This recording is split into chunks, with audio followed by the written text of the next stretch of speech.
O que você tá fazendo? Tô lavando meu PlayStation 5. Mas não pode! Não pode? O que você tá fazendo? O console tá ficando muito quente, tô abrindo mais um furo. Mas não pode! Não pode? O que você tá fazendo? Tem muito furo aqui, eu tô tampando. Mas não pode! Não pode?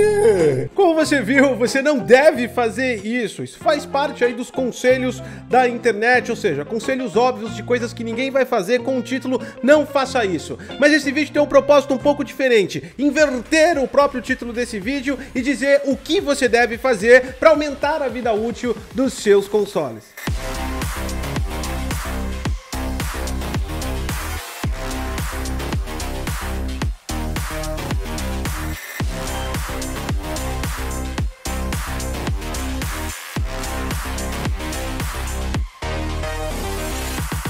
Bem-vindos ao Detonando Geek, este é o Vlog Tech, nosso conteúdo mais opinião. Esse é um vlog barra hard, a gente vai dar dicas bem basiquinhas e pra muita gente óbvia que já tem conhecimento avançado, desde dicas um pouquinho mais hardcore. Tudo isso pra você de pedacinho em pedacinho e aumentando a vida útil do seu console. Dicas de como você usar ele, de como você limpar e até mesmo de tensão elétrica. Tudo isso vale muito a pena e são dicas que realmente valem ouro. Eu utilizo elas no meu dia a dia e de tempo em tempo a gente faz esse conteúdo passando a dica pra galera nova que adentra o canal. Como eu disse, do básico, aquela coisa bem óbvia que pode acontecer para muitos e para algumas coisas mais avançadas. Nenhuma das dicas envolve que você precisa pegar uma chave, abrir o seu console, perder a garantia ou mexer de forma a qual você tem medo, desconhece ou pode danificar.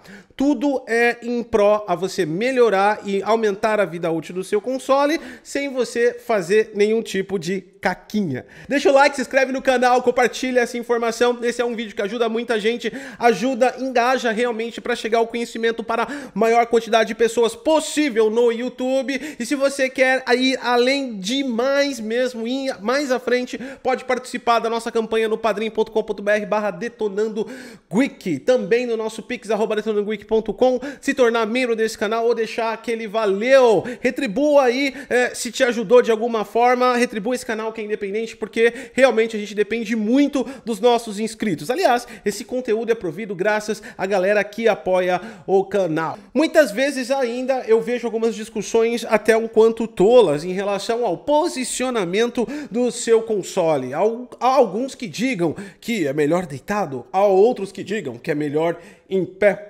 O fato é que, se você colocar ele na perpendicular virada a 45 graus no sistema lunar atual, ele realmente vai continuar funcionando. Porque tudo que você precisa se atentar e saber, e se atentar muito bem, é que o ar quente é mais leve que o ar frio. Desde já, então, ele sobe. Isso mesmo.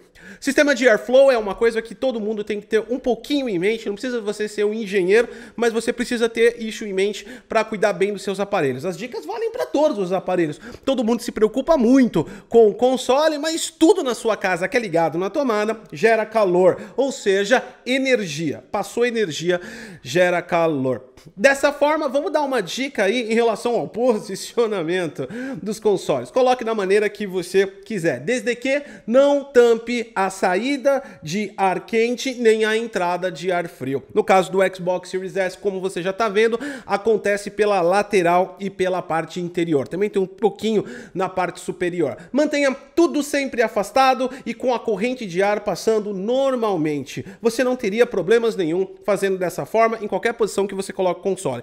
Com o Xbox Series X, você já vê que ele tem a entrada de airflow por trás e ele sai o ar quente por cima, a qual é o push, né, da ventoinha dele, do fan, ou também conhecido como ventiladorzinho.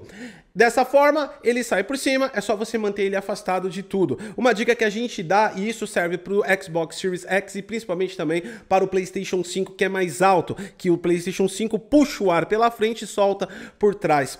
A questão é a seguinte, quem coloca, assim como eu, que você tá vendo, televisor pendurado na parede e ele fica abaixo dos consoles, evite colocar ele embaixo colado atrás do televisor. Isso porque o ar quente vai para trás do televisor. Mantenha a lateral, a saída de ar quente dele afastada do televisor para que não crie um bolsão de ar quente atrás do seu televisor. Não adianta você salvar um equipamento e acabar prejudicando o outro. Essa foto também aí da imagem que nós temos no console, essa é uma dica que para quem vai procurar um móvel, tá procurando, não é obrigatório, se você já tem um, não precisa seguir, mas quem tá procurando, dê preferência a uma rack, por exemplo, que tem essa madeira atrás. Isso porque atrás da sua rack geralmente acumula muito pó e não é um local atrás de móveis que as pessoas limpam com tanta frequência assim. Geralmente é limpado naquelas faxinas esporádicas que acontecem. Dessa forma, atrás dos móveis carrega muito pó e o seu console pode sugar, no caso até mesmo do Xbox Series X que puxa por trás, sugar muito daquele pó incrustado que tá lá atrás. Uma madeirinha assim ajuda muito. Outra coisa também, é claro, é óbvio, é lógico, mantenha o local dos consoles e a proximidade dele limpa, sem pó. Isso mesmo, não adianta você limpar o seu console, deixar tudo bonitinho e ser uma bola de pó ali atrás. Uma coisa que a galera também sempre faz errado é aquela impressão de que tá tudo muito quente, ainda mais em dias de calor, pega aquele ventilador e acha que o console é que nem ele, coloca o ventilador na cara e o cara fica mais fresquinho. Mas não, o seu console você pode até deixar mais morno, porque você vai jogar mais ar para dentro dele, então você vai acelerar o airflow. No entanto, também apontar um ventilador para cima do seu console, você está apontando toda a porcariada que está acontecendo em volta de você. O que você está criando é uma grande e enorme comunidade feliz de ácaros sorridentes dentro do seu console, porque você está infestando de pó o seu console para tudo quanto é lado. Então, ventiladores mantenha virado para você, ou de preferência, se quiser ajudar o seu console, acima deles, mesmo porque você tem que tirar o ar quente de perto deles e não jogar mais ar para dentro deles. Eles dão conta do recado. Se você quiser ajudar e achar que está muito quente, aponta o ventilador acima deles ou até para o teto para remover do seu cômodo o ar quente. É assim que funciona o sistema de airflow. Não é para apontar o vento na tua cara, não é para apontar o vento na cara do console. É para você retirar o ar quente. Vamos passar para a limpeza direta do seu console. São dicas muito simples, mas que valem ouro e faz toda a diferença. Lembre-se, cada coisa que você degrada a mais ou negligencia num equipamento eletrônico, você diminui efetivamente a vida útil dele. Então, você não precisa pegar uma chave Phillips, uma chave de fenda, uma chave Allen e abrir e ser o ninja do hardware e limpar tudo, como todo mundo gosta de fazer nas redes sociais. Você só precisa ter bastante cuidado e vai fazer com que você demore muito mais para fazer essa limpeza que todo mundo hypa na internet e que para muita gente é perigosa de verdade, porque tem que saber o que está fazendo. Tem componentes muito delicados lá dentro. Dessa forma, o que a gente vai trazer para você é uma solução extremamente complexa, formada por itens que são proibidos em mais de 200 países, que é água, detergente, um pano e um pincel. Como você viu aí, eu estou utilizando borrifador. Seria a melhor forma de você fazer isso. Muita gente mela o pano e torce. Isso não é umedecer um pano. Isso é encharcar o pano e fingir que ele está seco você torcendo. Ele continua bem molhado. Não é o ideal. O ideal é umedecer. O borrifador é ideal. E se você não quer comprar o borrifador... Tu é um pão duro de verdade. Realmente, cara, você é um pão duro. Você paga quase 400 pau no jogo e não quer pagar 10 conto no borrifador? Na boa. Além da dica do borrifador, detergente neutro, por favor. Detergente neutro, ele tem um pH próximo de 7, o que é ideal para várias superfícies, não apenas a sua louça. Aliás, o detergente é uma ciência subestimada pela humanidade. Você acha, por exemplo, que cada detergente tem um cheirinho por conta dos aromas a qual você vai lavar a louça, aquele aroma de maçã, de coco, de limão? Ah, eu prefiro a fragrância de coco, de limão, eu prefiro o clear, eu prefiro... Na verdade, cada fragrância é para um determinado tipo de limpeza. Por exemplo, as fragrâncias mais fortes, como de limão e maçã, é usada para sujeiras mais fedidas. E isso ele dá um cheirinho melhor. Já o coco e o clear, ele tem uma ação para tirar muito mais gordura. Exatamente. O coco é até utilizado em lavagens de roupa por muita gente. E eles não estão errados. O neutro, como eu disse, ele é utilizado utilizado não só na lavagem de louça, mas em várias superfícies, incluindo até mesmo madeira. Você acredita nisso? Cara, o detergente é muito subestimado pela humanidade. E é por isso que nós vamos utilizar ele aqui. Mas lembre-se, neutro. Como é que funciona essa parada? 200 ml de água, você vai um fio generoso de detergente lá, dá aquela sacudida, borrifa 1 a 2 vezes no paninho, aperta ele para que não fique muito encharcado e simplesmente passe no seu console. Mas é claro, antes disso você tem que tirar todo o pó. E é para isso que nós temos o pincel. Aqui uma dica interessante, porque muita gente utiliza soprador ou ar comprimido. Isso existe muita coisa que você precisa saber. O ar comprimido que você aplica no seu pneu, não use em eletrônicos, pelo amor de Deus. De verdade, aquilo tem uma pressão astronômica. Você pode deslocar uma retina se você apertar aquele ar comprimido no seu olho. É a pressão que tem o bagulho. É sério, mano. Imagine no seu eletrônico. Então não vai no posto de gasolina. Você vai destruir o seu console. Não faça isso. No máximo aquele ar comprimido de spray. E mesmo assim com distância. Ou um soprador. Um soprador funciona muito bem também. Existem sopradores próprios e tem aqueles sopradores mais robustos de carvão para folha também acaba funcionando. O fato é que se você vai usar aquilo, use para limpeza mais pesada, ou seja, quando você vai abrir o console todo. Porque ele também tem um efeito muito interessante. Você vai tirar muito pó de dentro do seu console com o soprador. Só que também você vai deslocar muita quantidade de pó do ponto A para o ponto B. Ou seja, tem pó que não vai sair dali. Então ele é muito mais indicado para quem vai fazer a limpeza completa e abrir e desmontar todos os componentes. Se você só está tentando tirar o pozinho mais difícil e amarrar, pega aquele de sprayzinho, passa o pincel e bem de longe assim, tipo uns 20 centímetros, é isso.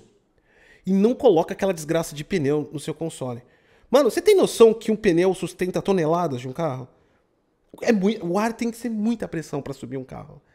Para pensar. No caso do PlayStation 5, você tem um Facility ainda, como você está vendo. Você pode tirar as laterais e lavar direto no tancão aí, é plástico, passa o paninho com detergente embaixo da água, pode ser mais generoso no detergente, enxágua bem, deixa secar o ambiente, certifica que não tem nenhuma gotícula dentro do plástico ou fora do plástico e vai lá, acopla de novo. Enquanto está secando, você vai lá e limpa o seu PlayStation 5 por dentro. Vale até quem quiser retirar a grade do fã e passar o pincel ali dentro para retirar o excesso de pó também. Você não precisa abrir o console, só com isso você está dando uma manutenção. De menos e menos tempo que você faz isso, melhor é a vida útil do seu console e menor tempo você vai ter que fazer uma manutenção mais hardcore, ou seja, abrir tudo, trocar pasta térmica, metal líquido, tudo isso. É só você manter esses cuidados com uma periodicidade muito curta. Fechou, então? Falando em limpeza, chegamos ao circo dos horrores dos consoles, dos controles. A parte extremamente, incrivelmente e astronomicamente mais nojenta que tem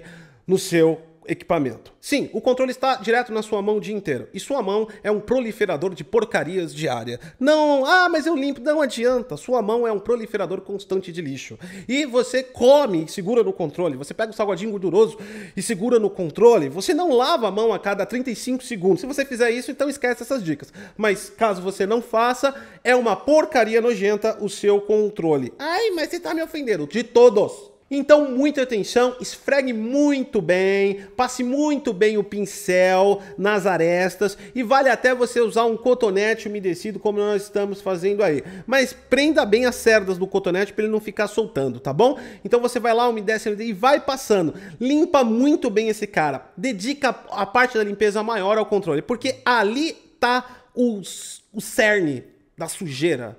Se você conseguisse ver o seu controle com o microscópio, com certeza você vomitaria muito. Então o assunto tá muito light, tá muito easy, né? Então vou deixar o assunto mais tenso. Vamos falar de tensão elétrica. A cada um brasileiro no planeta Terra, e não só no Brasil, menospreza a atividade da eletricidade dentro da sua casa. Ele acredita que é um efeito natural, algo proporcionado pela natureza. Como o sol, que todo dia nasce, ele não precisa fazer nada. A eletricidade é só apertar um botão e magicamente ela acontece. E esse é um grande problema. Tem gente que está menosprezando anos e anos de evolução de engenharia elétrica. Você olha para a evolução de consoles, de jogos, e você fala, cara, os caras não param de crescer, evoluir. Isso porque você está olhando para isso. Se você olhar para a engenharia elétrica, ela evoluiu, nossa, muito, em 40 anos desde que você construiu a sua casa ou que você se mudou para ela. Muita gente está nessa atividade. Então, a galera não se preocupa e menospreza algo que seria extremamente importante para tudo, que é DPS. DPS é dispositivo de proteção contra surtos. Como esse dispositivo funciona? E o que é um surto de tensão elétrica? Eu vou fazer uma pequena dinâmica e vocês vão ver como é que funciona isso. Então, vamos, presta atenção, em 3, 2, 1... Ah! Eu não consigo comprar Call of Duty! Tá muito caro! Calma. Logo chega o score. Fique tranquilo. A Plague 2. Calma. Tô melhor. Quem é você? Eu sou o DPS. Uau! Entendeu o que é o DPS, né? É exatamente isso. O que aconteceu? O DPS, ele não evitou de ter o surto. Eu tive o surto, mas ele desviou o meu surto. O surto continuou. Eu continuo não podendo comprar Call of Duty com o preço absurdo que ele tá. Mas foi desviado para outro ponto de vista, a qual poderia aproveitar jogos do Game Pass. É exatamente o que o dispositivo de DPS faz na sua residência. Ele desvia o surto e caso ele não consiga pegar aquela tensão e desviar, ele vai matar ela, ou seja, ele vai desativar e tudo vai ficar escurinho, ele desliga as coisas. A proteção deve começar da sua caixa de disjuntores, mas não vai comprando um monte de disjuntor Siemens ou Clamper e colocar na sua caixa de disjuntor achando que você criou um DPS. O DPS é um sistema elétrico. Então, a melhor dica que eu posso te dar, sendo coerente e responsável, é procure um eletricista, invista nisso, vale muito a pena, faça o aterramento correto. Da porta de casa para fora, você não tem controle, é o fornecedor de energia quem manda. Da porta de dentro, se você não cuida, é você que está negligenciando. Para além dessa proteção direto da sua casa, que você precisa ter, eu não estou dando algo para você agora que seja uma dica depois. Ó, se você não conseguir isso, faça aquilo. Faça sistema DPS na sua casa e proteja ainda mais com dispositivos DPS da tomada para fora, que são conhecidos popularmente como filtros de linha com DPS. Eles foram muito conhecidos pelo público de games pela linha Clamper, uma empresa que fabrica, e realmente são muito bons, mas ela não está sozinha no mercado, existem outras empresas que fabricam DPS, e eles são basicamente um conjunto de tomadas onde você liga. Geralmente dispositivos de DPS e até mesmo no break, outra solução que regula a tensão e te protege da queda com baterias, e também você pode utilizar pagando mais caro, óbvio, é claro, é lógico. Eles são regulamentados pelo Inmetro, então eles vêm com cabos de até 1,30 m. O problema de um cabo de 1,30 m é que muita gente não tem a disponibilidade de uma tomada em até 1,30 m na parede para conectar. Então a galera acaba utilizando extensão. O problema da extensão é que geralmente você vai atrás da mais barata e mais uma vez você negligencia algo que é extremamente importante, que é a rede elétrica. Você tem que comprar extensões que atendam a sua solução. Uma extensão só para você ligar uma lâmpada para fazer um churrasco é uma coisa. Uma extensão que vai ficar ligada o resto da vida na tua casa, grudada numa rack, você tem que ter mais cuidado. Não faça emendas em extensão. Você está aumentando a probabilidade de problemas sérios na passagem da tensão e corrente elétrica. Também não utilize muitas tomadas, aquelas réguas com muitas tomadas em extensão que vende no depósito. Você está aumentando a quantidade de dispositivos sem proteção conectados direto na tomada. Eu sempre utilizo do ponto A para o ponto B, ou seja, um conector macho, um conector fêmea. Uma dica também que eu dou e que eu utilizo no canal quando preciso de uma extensão é basicamente esse cabo aqui, que ele é um cabo chamado cabo PP. Ele vem com uma proteção a mais de PVC por cima do fio. Ele é bifásico como esse ou trifásico, depende aí de como está a sua instalação na parede. Dessa forma você tem mais proteção e isolante no seu cabo. Você também não impede que ele quebre ou fique exposto quando tem um móvel forçando ele na quina, quando cai uma água, quando cai alguma coisa no chão. Lembre-se, é uma extensão que vai ficar muito tempo pendurada de um ponto A para o ponto B. Você vai deixar ela lá e vai esquecer dela, cara. Só que a eletricidade não vai esquecer de você. Então, dê preferência. Também, como eu disse, caso você realmente precise. Não é muito legal ficar usando extensões. Mas essa é uma dica que não serve muito. Todo mundo utiliza extensão para tudo. É um inferno mesmo. Brasileiro é desgraça. Bom, fora essa, tinha muito mais dicas, mas o vídeo, você viu, já ficou bem grandão com essa. Então, faça a sua parte também aqui e fale suas dicas que você faz. Mas fale dicas com cuidado, coisas que realmente funcionam e que são embasadas em coisas reais, não embasada na sua imaginação, para você não atrapalhar o amiguinho que está interessado em conhecer. Com essas dicas, você aumenta a vitalidade e, utilizando elas no seu dia a dia, você transforma a sua jogabilidade e durabilidade dela por muito mais tempo antes mesmo de você precisar abrir o seu console.